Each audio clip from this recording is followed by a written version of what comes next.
বিএনপির যার কথা যে মন্ত্রীর ভাইরাল হয়েছে যে অপরাধের জন্য তাকেও আমি মনে করি তারেক জিয়া দল থেকে বহিষ্কার করবে এবং তার মন্ত্রিত্ব এবং এমপিত্ব বাতিল করবে। আসলে জামাত যে কাজটি করছে সঠিক সিদ্ধান্ত নিয়েছে, কারণ একজনের অপরাধ পুরা দল কখনো বহন করতে পারে না।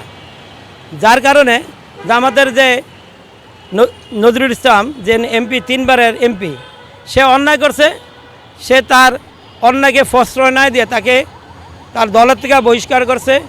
ইভেন তাকে সংসদ সদস্য থেকে বাতিল করার জন্য স্পিকার কাছে চিঠি দিছে। আর বিএনপির যার কথা যে মন্ত্রীর ভাইরাল হয়েছে যে অপরাধের জন্য তাকেও আমি মনে করি তারেক জিয়া দল থেকে বহিষ্কার করবে এবং তার মন্ত্রিত্ব এবং এমপিত্ব বাতিল করবে। কারণ হলো তারেক জিয়া যদি এই কাজটি করে তাহলে তার দলের ইমেজ রক্ষা হবে এবং এই দল একজনের জন্য পুরা দল মানে দায় নিতে পারে না। জামাত এবং বিএনপির মধ্যে বিশেষ করে পার্থক্যটা হলো জামাত অন্যায় যেই করুন তার বিরুদ্ধে ব্যবস্থা নেয়, কারণ হলো তার দলের সুনাম নষ্ট করার জন্য যেই তৎপরতা চালাবে তাকে দল থেকে বহিষ্কার করে। আর বিএনপি যদি এই জামাতের অনুসরণ করে তাহলে আমি মনে করি দলের ভিতরে অন্যান্য লোক মানে সাবধান হবে, এই অপরাধের সাথে কেউ জড়িত হইতে গেলে চিন্তা করবে অন্তত যে আমার এই দলের পদ, এমপি, মন্ত্রিত্ব কিছুই থাকবে না। যার কারণে আমি মনে করি তারেক জিয়া এই পদক্ষেপ যদি নেয় তার জনপ্রিয়তা বৃদ্ধি পাবে এবং আমি মনে করি সঠিক সিদ্ধান্তে উপনীত হতে পারবে যদি তাকে দল থেকে বহিষ্কার করে। অতীতে করে নাই, যার কারণে এই মানে তাকে খেসারত দিতে হবে, তার কাছে অপরাধীদের আশ্রয়স্থল হয়ে যাবে যে অপরাধের শাস্তি না দিলে অপরাধী আর অন্যজন উৎসাহিত হবে অপরাধ করার সুযোগ মানে সে যদি তৈরি করে দেয় তাহলে তার দলের এবং জনপ্রিয়তা সহ সব কিছু ক্ষতিগ্রস্ত হবে। আমি মনে করি জামাত দেশের জনগণের কাছে তাদের মূল দাবিটুকু, জনগণের যে অধিকারটুকু সঠিকভাবে উপস্থাপন করতে পারছে, জনগণের বুঝাইতে সক্ষম হয়েছে এবং ইসলামী রাষ্ট্র জনগণ চাই বিধায় তাদের জনপ্রিয়তা দিন দিন বাড়ছে। এই বছর মনে হয় 36% না 39% ভোট পাইছে এবং তার 78টা সিট, যেখানে নাকি আপনার 19টার বেশি সিট পায় নাই বিগত দিনে। তাদের দিন দিন জনপ্রিয়তা বাড়ছে এবং তারেক জিয়া যদি সঠিকভাবে রাষ্ট্র পরিচালনা না করে, যদি এভাবে দুর্নীতি, দুর্বৃত্তায়নার, চাঁদাবাজি, সন্ত্রাস যদি অব্যাহত থাকে, তার দলের লোকই যারা নাই নিরহ তারই আবার জামাতের পক্ষে ভোট দিবে।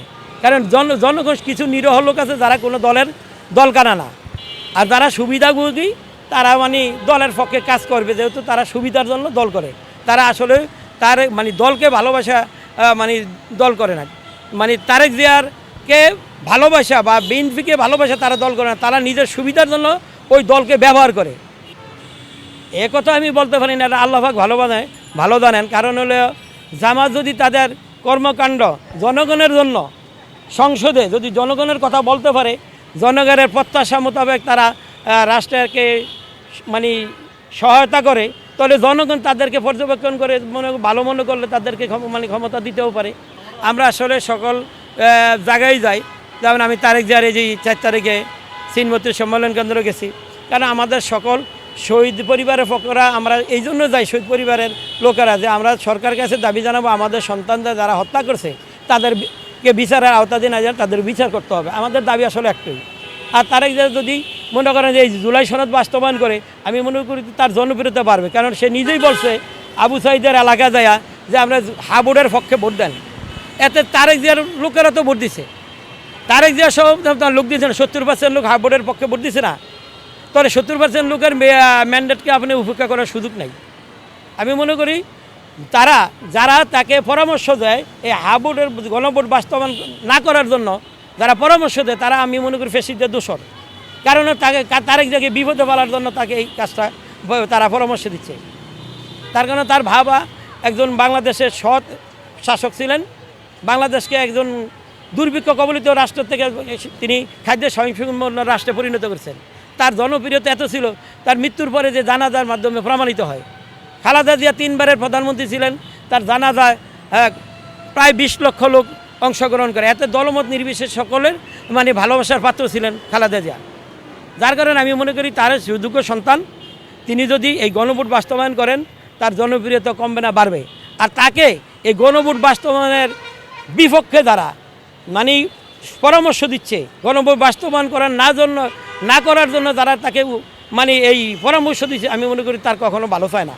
তার ভালো চাইলে যে জনগণ ম্যান্ডেট দিচ্ছে, আপনি জনগণের ম্যান্ডেটকে আপনি উপেক্ষা করার সুযোগ নাই, সম্মান করেন। যার কারণে আমি গণভোট বাস্তবায়ন করা তারেক জিয়া দলের স্বার্থে, তার নিজের স্বার্থে এবং আগামী দিনের তার এই দলকে সুসংগঠিত করার সাথে বাস্তবায়ন করা জরুরি আমি মনে করি। হ্যাঁ, আর আমি মির্জা ফখরুল সাহেবের কথার সাথে আমি একটা কথা অ্যাড করতে চাই যে বিগত ফ্যাসিস্টের সরকারের সময় যে প্রশাসনে ডিসি এসপি সহ পুলিশ বড় বড় কর্মকর্তারা বসে আছে, তারা তো ফ্যাসিস্ট এক জেলার থেকে আরেক জেলা গেছে, এক থানা থেকে আরেক থানা গেছে, কিন্তু মৌলিকভাবে তো তাদেরকে মানে পোশাক পরিবর্তন হচ্ছে, নীতি তো পরিবর্তন হয় না।